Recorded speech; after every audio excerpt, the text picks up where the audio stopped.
各位，我们下面来接着感受咱们的诊断学。那么我们下面就要来说到的是咳嗽和咳痰。对于咳嗽和咳痰来讲，首先第一个概念你得知道，它其实是有属于一个保护性的反射。它是一个保护性的反射。有同学说王老师，咳嗽还是个保护性的反射？对，你想一想，我们呼吸道是不是只有一个口？鼻孔啊，对外开放的。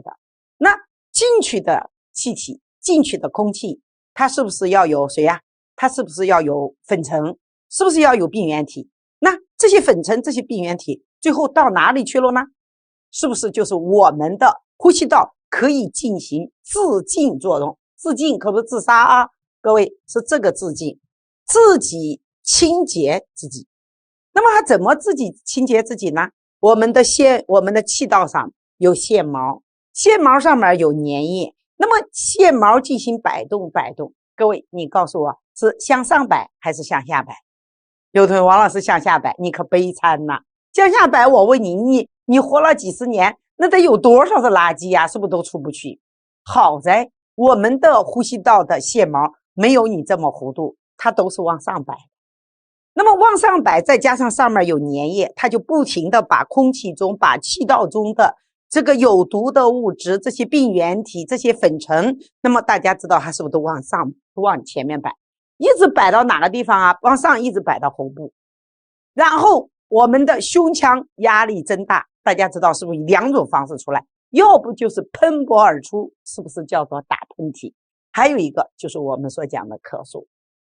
看到没有？所以咳嗽它是一个什么？保护性的反射，也就是说它是我们呼吸道的一个自我清洁自己的一个动作。所以大家都注意，那这个咳嗽咳痰对我们人对我们的呼吸道来讲，是不是其实是一个好的啦？那这样的问题就出来了。有同学说王老师，那就让他使劲咳呗。不行，为什么？咳的我们睡不成觉，咳的我们吃不下饭，咳的我们说不成话，对不对呀？所以各位，我们是不是就要不能够怎么过度的咳？问题就来了，什么原因可以导致我们咳嗽呢？有同学说王老师我知道了，我们的呼吸道黏膜是不是就是一个感受器？各位注意来看啊，感受器。感受器是什么意思呢？也就是说你刺激我了以后，我可以感受到，我可以感受到了以后，那么我呼吸道就有一个作用，你给我出去，你不属于我的呼吸道里面的东西，所以说是不是就让你出去了？所以各位咱们来看一看啊，咳嗽是一个防御性的动作，对吧？通过咳嗽是不是可以清除我们呼吸道的内分泌物和异物？这个就是咱们前面所讲的，它是一个自净的作用。想一想啊，我们的气道总共分的有23级呀，各位，就给那干部上的一级一级，从上面的部长到下面的师长，再到下面的厅长，再到下面的大家知道是不是副厅长、处长、副处长什么什么？大家知道一级一级的往下分，总共我估计是不是也就18级干部啊？我不知道。但是我们的呼吸道里面整整的一级一级的往下走，有了23级。那么这么多的这么急的，也就气道越来越细小，它最后的这些分泌物、这些异物都是通过咳嗽回去的。好，我们现在知道咳嗽，各位，我现在要知道一个什么原因可以导致咳嗽。有同学说王老师，我为什么要知道呢？你必须得知道，为什么？因为你要知道了什么原因可以引起咳嗽，你临床上的治疗，大家想一想，你是不是就知道了？因为你知道因呢，不像我们现在这样的一个咳嗽，我不知道我们西医上用的是不是就给你来点抗生素，真的不行来一点雾化吸入。各位咱们来看看什么原因。只要你刺激到我们呼吸道黏膜了，对不起，它就要咳嗽。所以咱们在临床最常见的是不是呼吸道的病变？那么呼吸道的病变什么可以刺激呢？可以你看感染，还有肿瘤，还有哮喘。哮喘大家知道最主要的是不是对于这个病人来讲，他进去的是不是叫做过敏源，对不对？过敏源还有异物。你们不要说这些呀，大家都知道，就最简单的一点的就是谁呀？就例如你吃饭，你吃饭的时候分喝水的时候，或者你说话的时候，这个水呀进入到气道，气道是不是就是邻人来？什么叫邻人来？就你给我出去啊！你看你自己现在有没有你自己吞一口水，把自己给呛的半天说不出话来？有同学说哦，王老师有，你看没有的，那更不用说一个什么呢？咱们别说花生米的问题，咱们都说你的这个面条啊，或者是你这个米饭，你进入到我们的呼吸道，呼吸道是不是一直你呛咳让你出来？它要不是从嘴出来，要不是从鼻子出来了。各位，你要不相信，你现在可以试一下。你来一个，把你的米放到你的呼吸道里面，你看啊，最后它是不是有一种可能是不是从鼻子里面出来了？那就是呼吸道啊，看到没有？虽然你吃进去了，但是你进入呼吸道，最后它是通过鼻子出来的。所以我们的呼吸道里面，你只要是不属于我们正常的这些什么这些因素，最终这些因素它统统是不是都给你排出去？我们看到有呼吸道有病变，你来看一个，还有一个神奇的就是胸膜病变也可以引起咳嗽。胸膜病变，例如我们所讲胸膜炎、气胸，有同学很可能要问我这样的一个问题，不仅仅是有一个人问，是多个人都问。这个是在面授课的时候有很多同学问到一个问题，王老师，胸膜腔积液和肺水肿有啥关系？各位，那王老师现在这个地方给你插播一个新闻，就是胸膜腔，注意来听哦啊，很有意思。要是想说这个问题呢，我们就得从咱们胎儿说起，也就是说讲这个故事，我们都要从过去说起。在胎儿时期，大家知道我们的肺啊，肺有用没用啊？在胎儿时期没用，肺就是一坨肉，它就是一坨肉，哎，那么它的这所有的肺呢，我们总共2个肺，它有3到5亿个肺泡，3到5亿个肺泡，这时候的肺泡全部里面都一点气都没有，就没有气体。那么我们要把这个肺泡呢比喻为一个什么？比喻一个降落伞。那么此时此刻的就胎儿时期的我们这个肺泡呢，就相当于没有打开的降落伞。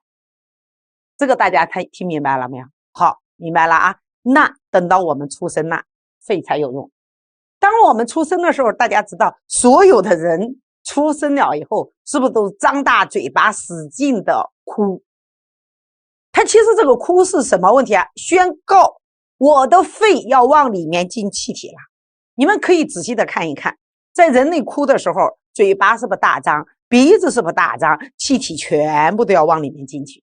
这个时间呢，我胎儿时期的时候，从胎儿也就是说进入到人世间的时候，我们的整个肺的所有的降落伞噼里啪啦就开始打开了。大家可以想象出来，3到5亿个什么降落伞全部打开是多么的壮观。那么这个肺被打开了以后，也就肺泡被打开了以后，里面是不是要进气体？那进气体，这个肺泡就在我们要活住，就要求什么？你这个肺泡呢必须一直撑住。为什么？你的肺泡一直撑住，我的气体是不是才可以自由的进出？是不是才可以进行气体交换？有人说那就撑住呗。问题是谁撑住它？我们的肺，大家注意啊，肺它是有个弹性，它是个弹性组织，就像我们的橡皮筋一样的，你得拽住它。也就是说，这个肺你得给它牢牢的固定在我们的这个排骨上面，就咱们所讲的咱们所讲的什么胸廓。其实猪排和人排是一样的，不相信你可以看一看啊。对不对？王老师，我怎么看？哎，你吃过那个猪排没有？猪排的，你买一块猪排，外面是不是有肉？我们把皮剥了，怎么地？我不管，里面大家知道是不是很光滑的白的，对不对啊？哎，一样的道理啊，我们人的胸廓里面也是这一样的，跟猪排是一样的，里面也很光滑。那么它在这里面呢，有一层膜，我们靠近于体壁的，是不是把它叫做壁层膜？听清楚啊，把它叫做壁层膜。那么在咱们的肺的什么呢？外面呢又有一层膜。那么这一层膜呢，我们就把它叫做脏层膜。看到没有？脏层膜。好嘞，现在的问题是什么呢？它是不是要把这个肺牢牢的粘在我们的排骨上，也就是胸壁上。那此时此刻又没有502，而又没有双面胶。你要有502双面胶，大家知道是不是可以给它2个牢牢的粘在一起？那我们人类进化的时候简直太神奇了，怎么神奇？它让这层膜牵手，是不是连到一起？对不对啊？好，这是不是在临床就形成到什么？是不是形成到我们经常挂在嘴边的，是不是叫胸膜腔？哎，这个时间我们就形成了胸膜腔了。哎，有的王老师长个胸膜腔有什么用途呢？好办，他把这里面的气体呢完全的给它抽干，成负压，也就里面是真空的。各位，你想一想，这要是一个塑料袋，你给它抽空了，那这2层壁是不是就紧紧的贴在一起？这个大家是不是都有概念了？对不对？像我们的有的看到真空包装的，是不是紧紧的贴在、紧紧的粘在一起的？对不对？你根本就分都分不开。那你告诉我，这个胸膜腔的作用是不是就可以让我们的肺被固定住，而且是不是被撑开住？那么我们的肺泡一直3到5一个肺泡，是不是就像降落伞一样的，一直是不是就被打开？那么我们的气体是不是就可以进出？这样的情况之下，是不是我们就不缺氧了？对不对啊？有同学说王老师我知道了。那现在呀，胸膜腔里面有炎症了，那这里面是不是可以进水？这个在临床是不是叫胸腔积液？或者是里面进什么气体，是不是叫气胸？那无论你是气胸还是胸腔积液，大家知道，就让我们的排骨和我们的肺是不是就不能够牢牢的粘在一起了？那肺就回去了呀，会回去了后，也就是说像一个橡皮筋一样的，它要回去，我们把它叫一个名字，叫做肺部张。我估计有的讲到这儿，有的同学说王老师我终于知道什么叫肺部张了。看到没有，在这儿是不是讲了几个病呢？一个是胸膜腔积液，一个是不是气胸，对不对？还有一个肺部张。无论你是胸膜腔里面进水啦，进气体啦，我问你，肺是不是就都有一部分呢？是不是回去了？那肺泡有一部分都不上班了，那我问你，这个在临床是不是都表现为缺血缺氧？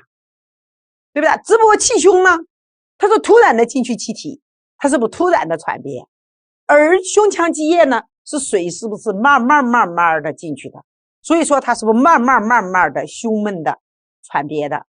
对不对？还好哎，怎么好啊？你们要有这些病变的时候，我就咳，我给外面报告，我说你这里面有病呢。各位，你们告诉我这个咳好不好？你们该不该知道啊？就说王老师真的该，原来我光知道气道有炎症了，它会咳嗽。现在这一讲，大家知道胸腔气道里面有什么异物啦，有病原体啦，有肿瘤啦等等，这个在临床它可以咳嗽。胸膜腔病变是不是也可以咳嗽？还有一个神奇的地方呢，心血管疾病也可以。这心血管疾病和我们的肺部是哪里跟哪里呀？OK， 我们来看看，这个是不是王老师砍了一针的肺里面，我给它取出来一点，是不是拿出来了？这是肺泡，肺泡的外面大家知道是不是都是毛细血管网，对吧？是不是都是毛细血管网？我们的肺呢，大家知道是不是通过肺动脉把血液给送进来，然后通过肺静脉是不是给它收集回去，对不对啊？现在是什么问题呢？你看到没有？肺水肿、肺淤血。其实肺水肿、肺淤血这个在临床根本的问题都是肺静脉出问题了。肺静脉里面有大量的东西出不去，也就大量的血液出不去啊，各位。就像咱们现在不知道你们看新闻了没有？看到法国这个英国一旦说这个新冠病毒怎么变异了，立即把那个英法这个什么隧道海底隧道给关了，一关呢，呀有3000多辆的什么大卡车走不了。那一样的道理啊，我们就相当于这个就相当于咱们的肺静脉里面要是淤血了，那就相当于有很多的咱们所讲的什么血液是不是就在这个地方淤嘛，在那停留了。一停留的结果是什么啊？各位，这个水它是不是就要进入到肺泡，从而引起肺泡里面有水，肺泡里面有水叫做肺水肿，胸膜腔里面有水是不是叫胸腔积液？那你告诉我哪个厉害？哪个都厉害，要严重的都厉害。无论是二尖瓣狭窄还是左心衰，最终导致的都是肺静脉的血走不了。为什么？因为肺静脉大家知道，他们最后要进入到什么？左心房，是不是要进入到左心室？通过二尖瓣是不是把血液送到了左心室？左心室再通过主动脉是不是送到全身？现在可好，你要是二尖瓣狭窄了，血液是不是下不来？左心房的血液下不来，肺静脉的血液是不是大量淤积？还有呢，左心要是衰了呢？左心衰我们可以看到没有，它的根本问题是不是血液是不是也下不来？大量的血液也在肺静脉里面淤血，水就可以跑多了呀。我们的血管壁上是不是有小窟窿眼？哎，这个水就进入到肺泡，那这个在临床就叫肺水肿。肺水肿一旦肺泡里面要进水了，它是不是要咳？而且咳的还是泡沫样痰。注意啊，这个时间咳的是泡沫样痰。为什么是泡沫样痰呢？各位，你想一想，这个里面是不是有水？而且是不是还要有气体？有水有气体的不就是泡沫吗？对不对？这个在临床就叫做肺水肿。好了，心血管出血我们知道了，还有一个大侠大咖，就是谁呀？就是中枢神经系统的。中枢神经系统为什么可以啊？因为我们的呼吸中枢是在延髓，我们呼吸有中枢啊，也就是说有领导啊。那领导要生病了，他是不是也在咳嗽？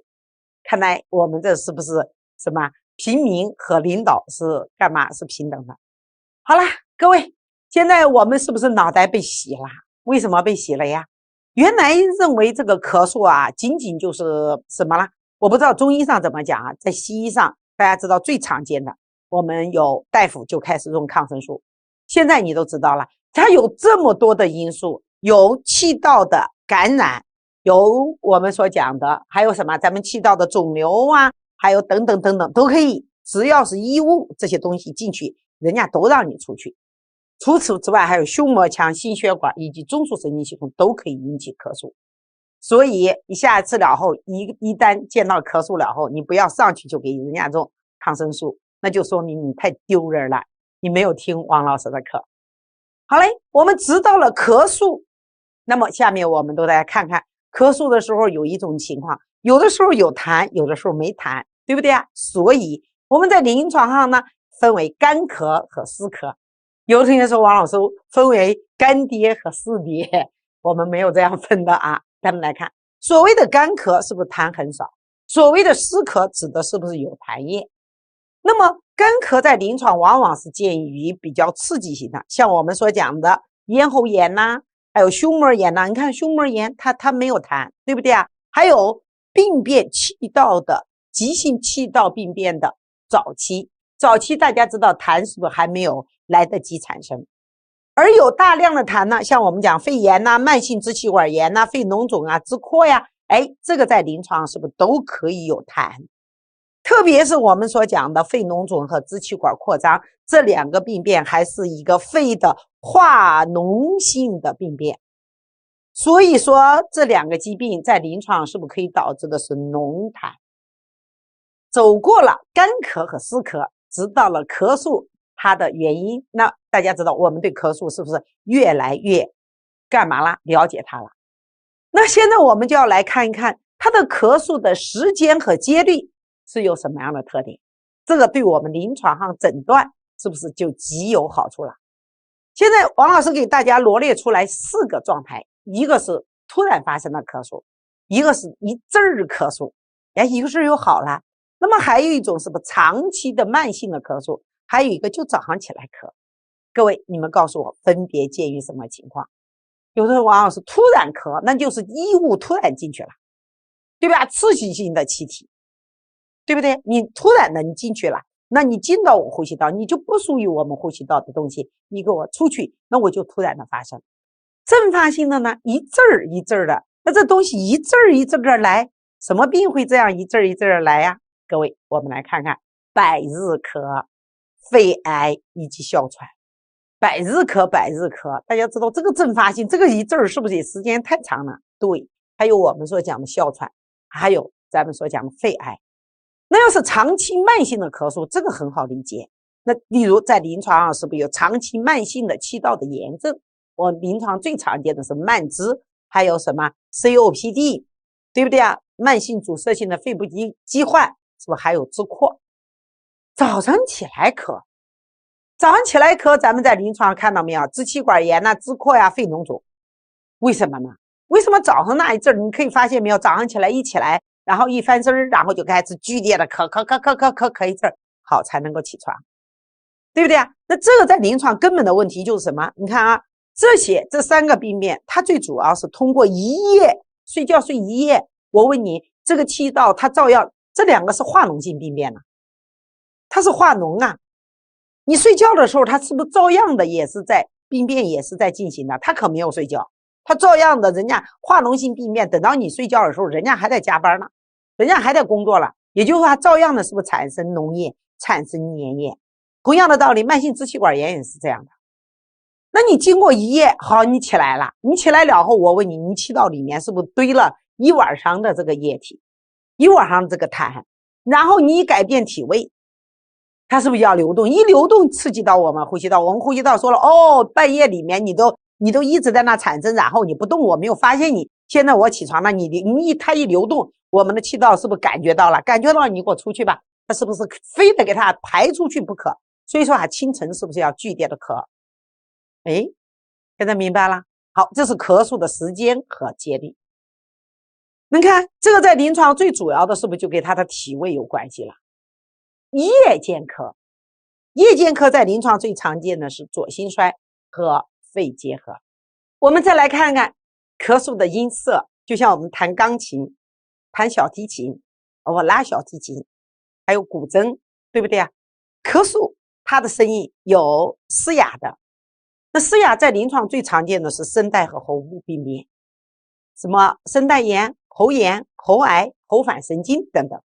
除此之外，犬吠样像狗一样的声音啊，咳嗽可不是像狗一样的什么这个咳的声音，这个在临床最常见的喉炎及其急性气道异物，还有咱们所讲的百日咳，像鸡鸣一样。那这两个大家再记住，一个像犬吠一样，一个是什么鸡鸣一样。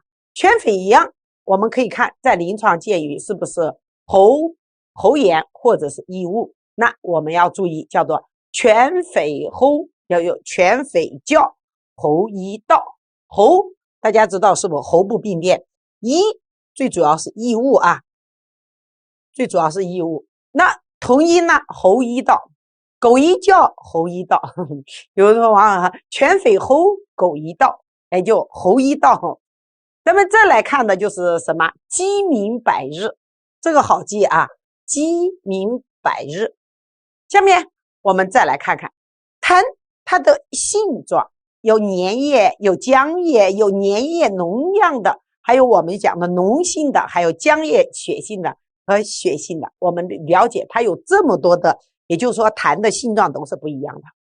那现在我们就把记忆的关键的地方让大家记住就 OK 了。你看第一个就是恶臭痰，有的人王老师恶臭痰是什么样子的呀？你要真的不知道，我就告诉你，就是你家的老鼠死了，你怎么找就找不着。那这个在临床上就叫做恶臭痰，又叫它其实在临床最常见的就是厌氧菌的感染。除此之外就是黄绿色痰，黄绿色痰就是铜绿假单胞菌嘛，铜绿假单胞菌就是我们经常所讲的是不是绿脓杆菌。粉红色泡沫样痰，有的同学说王老师这个痰怪浪漫了，我告诉你这个病可不浪漫。一旦要出现了粉红色泡沫样痰，就相当于是什么？我们的肺泡外面的什么啦？毛细血管，咱们刚才所讲的毛细血管是不是肺静脉有大量的淤血？而且这个时间正常情况下，它这上面是小窟窿眼儿，进来的是不是水？那这个时间往往是泡沫样痰。假如出现了粉红色泡沫样痰，红细胞进来了，明白不明白？红细胞进来了就是粉红色泡沫样痰。那这个在临床就见于急性肺水肿。好了吧？除此之外，大量脓痰，就我们刚才给大家讲的，一个是支气管化脓性病变，一个是肺脓肿，也就是化脓性病变。那么只要是化脓性病变，那么排出去的，大家知道是不是就是脓痰，而且是大量脓痰。我们把这个大量的脓痰给它放置一段时间，注意啊，用玻璃瓶子。就我们上班的时候，原来刚开始上班时候，过去的就是罐头瓶啊，就是谁要是有病啊，给他买的水果罐头。那时候买现成的新鲜的水果不容易买，往往做的是什么？是我们说讲就玻璃瓶的罐头。那你把这个痰就放到那里面去，然后它是不是静置放成3层？上面是泡沫，中间是浆液，底层是坏死的组织。那就像我们的什么一样啊？看到没有啊？就像我们的泡的一杯茶叶一样，你把你现在手头里面的有一杯茶叶水，然后你给它干什么？盖住盖，使劲的晃一晃，使劲的晃一晃，然后你会发现上面一层沫就叫做泡沫，那么下面的茶叶就叫做坏死组织，中间的那就叫做什么？就我们所讲的浆液或粘液。有同学说王老师恶心死了，我还得记住了。对，你必须记住这个黑板里面的要求，你都得记住。恶臭痰厌氧菌、铜绿钾单胞杆菌，也就我们所讲的绿脓杆菌、黄绿色痰，这个大家都记得住。还有一个是急性肺水肿，是见于粉红色泡面痰、大量脓痰，这个在临床这支扩和肺脓肿。下面呢，我们再来看一看，就是咳嗽咳痰的时候，我们是不是讲完了？那咳嗽咳痰问诊的要点是什么？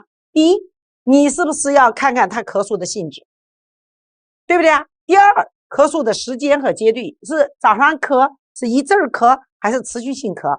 咳的音色是弹的钢琴，还是弹的小提琴，还是弹的电子琴？什么意思啊？是我们所讲的，是全肺样的，还是什么？还是鸡鸣样的？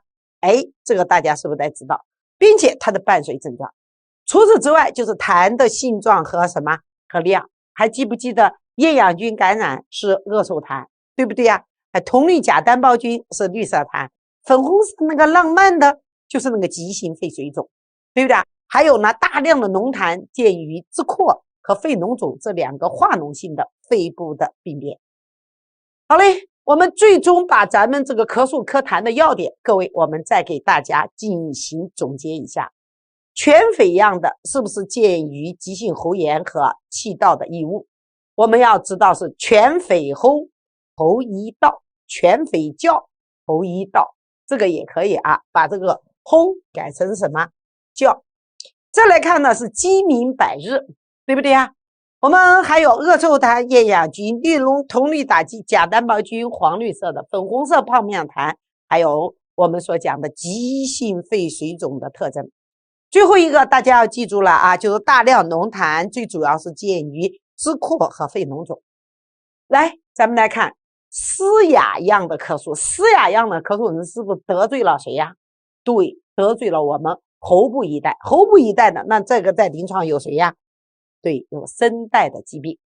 我们再来看咳嗽伴大量脓痰，脓痰最主要是不是支扩和肺脓肿？这2个是不是一个化脓性病变？所以选的是不是E？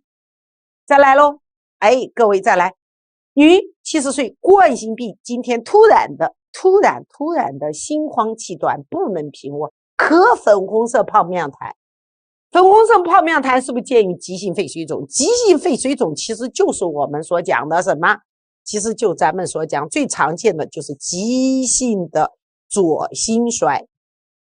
急性的左心衰。有同学说王老师为什么是急性的左心衰？各位你们来看看，王老师给你画个葫芦心，这个是左心房，这个是左心室，那这个地方是肺静脉，肺静脉上面连的，大家知道是不是肺？对不对啊？现在的问题为什么呢？你看啊，现在突然这一块我们所讲的冠心病吗？是不是心脏的突然的有一大块是不是坏死梗死吗？梗死了后，我问你，这个心脏的左心室的泵血功能是不是就降低了？原来呢，每一次使劲的一收缩一次，一半以上的全部都射出去了。现在可好，射一次了后，也就是说这个时间是不是囤留的很多，射出去的很少。好，左心房的血回不来，左心房的血回不来，肺静脉的血回不到左心房，那么大量的血液是不是都在肺静脉里面囤留？那这个在临床是不是导致了急性的肺静脉淤血？那么压力又贼高，所以说红细胞也出去了，也冲出去，哎，憋出去了吗？憋到哪去？憋到肺泡啊，对吧？红细胞也憋出去了，水也憋出去了，那就叫做急性的什么？我们所讲是不是叫肺水肿？因为在临床是不是叫急性的左心衰？对不对啊？因为它有冠心病吗？70岁有冠心病5年，现在又突然了，很可能再一次发生到什么？就我们所讲的急性的左心衰了。这个地方大家要注意。